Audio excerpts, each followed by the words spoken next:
Hello everybody, we are back with more Necromancer set feedback, and this time we're going to talk about the Blood set. I find this set extremely fascinating because it reminds me of when the new Invoker set went in, and it provided a very different playstyle for the Crusader. And I think that this is that set for the Necromancer. It's going to provide a very divisive playstyle. I think some people are really going to love it, and some people are really going to hate it, but I personally fall on the I find it really cool, so I pretty much love it play style. The 2 set bonus, and by the way, these sets are, or the set bonuses are on the beta, so things can change, but the 2 set bonus is that Blood Rush gains the effect of every rune. Now, Blood Rush is your like dashing strike ability, and the runes that it gives you with this 2 set are potency, so it increases your armor by 100% for 2 seconds after casting, kind of like the dodge from dashing strikes works very similar to that, except it's just armor, which is really good because you probably will be up close and personal with this build.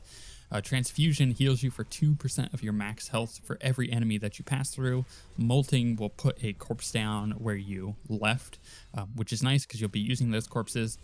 Hemostasis, I believe is how you pronounce that, is it removes the health cost of this. So usually it costs 5% health, so this removes the health cost. The final rune is interesting because it provides an additional charge, but doubles the health cost. But because there is no health cost, we don't have to worry about that. So the final rune that it gives you is essentially provides an additional charge, which is, it ends up working out really well.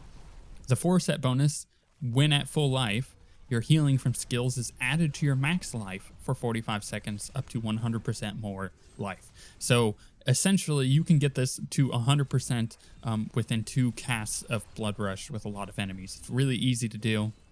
You're going to need that HP because of your 6 set, which is spending 10% life grants you a stack of Blood Cascade. Each stack of Blood Cascade increases the damage of life spending attacks by 200%, but also increases the life you lose by 10%. And then using a skill to heal will consume a stack and heal for 300% more. So this goes all the way back to what I talked about in the Necromancer overview video we did, which is that the Necromancer doesn't have 2 resources, it has 3. It has Essence, which is its primary resource, Corpses, which we kind of discussed in the Plague set of how cool that interaction can be, and then finally there is the health, because there are runes that you can put on certain abilities that will cost health to empower that ability. Now, outside of this set, that can be very dangerous to use, but this set wants you to use all of those abilities. And it's a really cool idea because essentially you are either at full health or nearly dead most of the time. And because you have 100% additional more HP, if you already have a huge HP total, I mean, it is percentage based, so you are spending technically more HP if you have a large HP total to start with. But what that means is that when you are low HP, you still have roughly the same amount of HP that normal people have.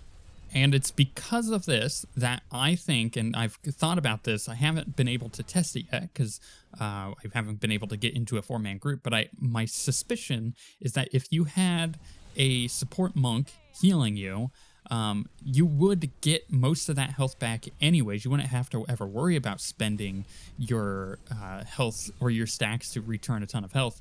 You'd only have to do that in dire situations, and you could get yourself up to like 60 or 70 stacks and do a ton of damage. So I feel like this build will be really strong in a 4-player group if you have someone who's really capable of keeping you alive.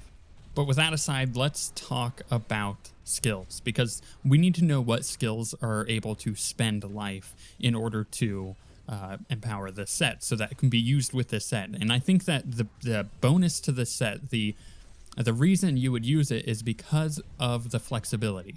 There is nothing that just says Death Nova does this amount of extra damage, or Bone Spear does this amount of extra damage, kind of like the Plague set. It empowers Bone Spear, and it utilizes your Corpse Lance. Well, this set doesn't have anything like that. It's just a general health spending abilities empowers them, right? So you could use Bone Spear with the Blood Spear, which costs 10% health. That actually might be really, really good, especially if you're using the weapons that empower Bone Spear when we get those in the beta. Then you could use Skeletal Mage, that's another one. So you can summon mages, and normally they only last 6 seconds, but you can spend an additional 10% health for them to last 8 seconds. That's pretty good.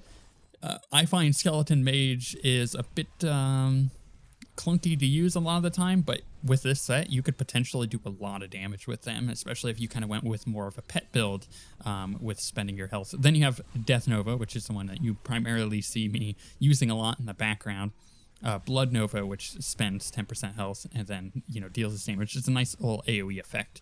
Corpse Explosion can use life with the Final Embrace, which essentially makes it so the corpses like get up off the ground and grow creepy little legs and like jump themselves at the enemies. That costs 3% health. Corpse Lance has one, which is the Blood Lance rune, which is what we were using in the Plague set, which worked out really well for cooldown reduction. So you could use that. Revive actually is able to, so you can summon a ton of minions. Again, you can have like a pet build with this. You can use that, and each minion you summon up to a maximum of 10 with Revive costs 3% health. So essentially, it's a pretty big chunk of health that you're taking off there, but it works out pretty well. And those are essentially the abilities that spend health. There's also like Frailty, which means that that Frailty is a curse that if they're at 15% health, an enemy's at 15% health, it'll just instantly die. So essentially, it just says everything has 15% less health. But the way that Frailty works is it's the rune that makes it so it triggers at 18% instead of 15%, which I don't think is that worth it, and costs 10% of your health. So it's an interesting little lineup of abilities that you can actually use here as far as that's concerned. Now, you do have Bone Armor that you can use that costs health. It would do additional damage, and the problem is that it costs 20% health, so to use it, it's pretty heavy. But the bonus is that rune increases your life per second by 10% per target hit, up to a maximum of 10, so you can increase your life per second by 100%, which is really powerful if you're using the Wildebeest gem, the one with the life per second on it that gives you the shield. Really, really good. And then finally, I guess there's Bone Spirit, which you can use to spend health, but it doesn't necessarily, like, it does damage, right? It does actually a lot of damage, but the rune on it makes it so it charms the target for 10 seconds, which is pretty good, don't get me wrong. It's just, it's an interesting ability to use for this set. You also have plenty of abilities that can heal you, but one of the ones that you're going to be using like primarily as a healing skill is Blood Rush. I've tried out other abilities. I've tried out the Generator, the Siphon Blood with the Bloodsucker rune, which essentially like sucks in all health globes around you, and you're going to want some kind of regeneration. At the end of the day, if you're not regenerating your health, you're not going to be able to continue to spend. It works a lot like a Warlock doing life tap in Warcraft. If you reach a certain threshold where if you life tap again, it would kill you, it won't let you do it. It's the same thing here. If you reach that threshold that if you were going to spend life, it would kill you, it won't give it to you. It won't let you do it, which I'm okay with how that plays, because it would kind of suck to constantly be killing your character, and it actually wouldn't really work well for hardcore characters at all. So you don't want that, and I think that they did it correctly by not allowing it to kill yourself. But at the same time, one thing you're going to have to be doing is constantly healing yourself back up. The way I decided to try doing this, and because this set has so much flexibility, I haven't even scratched the surface on what I could do yet. The way I tried to do this was heal with health globe. So I did a very similar setup to the Plague set, because it was a familiar playstyle where you use Land of the Dead to have a ton of corpses to generate corpses for you with the Devourer rune that is the aura that just constantly is devouring them, which puts a ton of health globes down on the ground. And as you run around and pick up the health globes, that's what you're using to heal yourself back up. And it works out actually extremely well. The problem with this is it wouldn't work too well in a Greater Rift necessarily. You would need a certain amount of cooldown reduction on Land of the Dead in order to get it to work, which means not only do you need to use the passive that gives you cooldown reduction per percent of health that you lose, but you would also need to be using Obsidian Ring of the Zodiac. So that already determines two things for you in order to get Land of the Dead to work. Whereas if you weren't using Land of the Dead, you were using a different way to generate your health. Maybe you were just only using Blood Rush in big packs of enemies to generate your health, then that's how you would do that. The problem then you run into is on Rift Guardians, you don't have a huge amount of enemies to kill, which means you don't have a huge amount of enemies to blood rush through, so you do have to take some kind of healing ability if you want to do that. And by using the Land of the Dead, I assumed that what would happen is I would be able to get that off of cooldown each time, which means I wouldn't have to worry about taking a healing ability necessarily, even though technically speaking, Land of the Dead would be my healing ability. And just going down that line of thought of like how can I get my healing skills to work with this, and which healing skills do I take versus which damage skills do I take, it just opens up a huge realm of possibility, because you're not pigeonholed into taking any specific skills entirely, or even specific items. Like if you wanted to do a Bone Spear build with the Blood set using the Bone Spear items that empower Bone Spear, that's going to also be empowered by the Blood set. So it works out really, really well for a huge flexibility of items.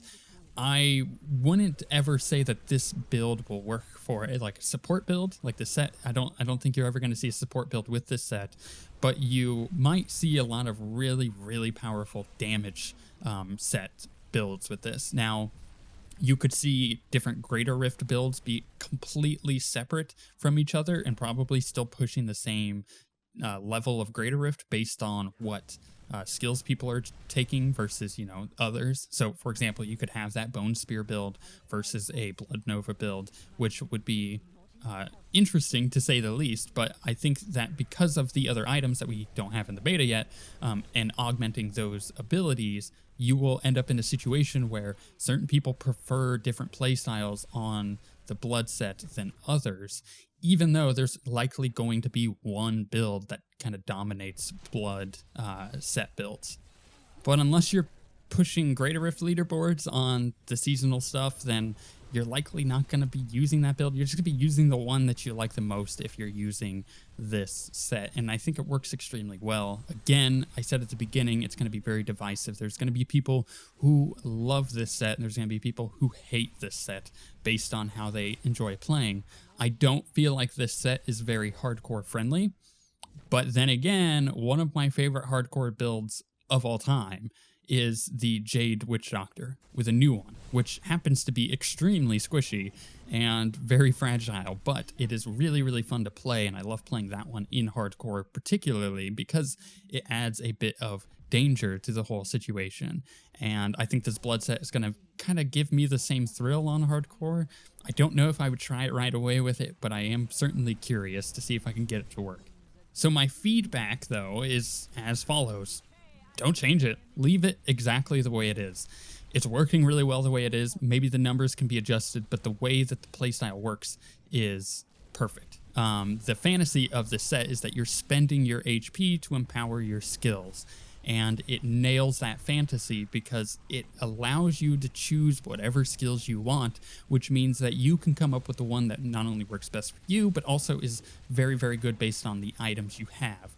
If we started a season with this set, it would be one of the best starting sets to start a season with, because it doesn't matter what other items you get, you can adjust around those items. And I think that's a really important feature on set bonuses in Diablo that we don't really see ever, because a lot of the sets are designed around a specific skill, which is fine. Like, don't get me wrong, I love my Hammerden, right? But the fact that I could just choose any life spending skill, that gives me a lot more confidence in having that set, and it's not going to be like an instant salvage as soon as I pick up a piece, right? And I think that's a really important thing. So not only does it fulfill the fantasy of the set, but it plays well because you can play it however you would like, and it might be the most useful set in the game at the moment for the Necromancer. We'll see how the other sets compare when things get changed and more stuff is added, like other abilities and items. But for the most part, this set is kind of dominating at the moment because it is so flexible. But to wrap up my thoughts, don't change it. Just leave it the way it is. It's perfect. I love it. Adjust it once other items are in, right? Once we get all of the other things that can change abilities that use health, then adjust this set. Don't touch it now, right? Like that. And I think that Blizzard's smart enough not to do that because there's so many weird little combinations that people will come up with that they've never even considered, that I've never even considered. Like even just playing my build in the background, I went from one build to a completely different one by the time I tried doing Greater Rifts with this thing because just of the interactions on the skills that I wanted to try, and all of them worked fine. Like I never really had an issue with that. So don't change it. That's my conclusion. It's great. That's my feedback on it, which is probably the best feedback you can get. Perfect. Don't change anything. Just add the rest of the items so we can test it with those, and then we'll kind of see where it sits in the meta as far as all of the sets are concerned, for all 4 of the Necromancer sets, that is. But with that being said, does this set interest you?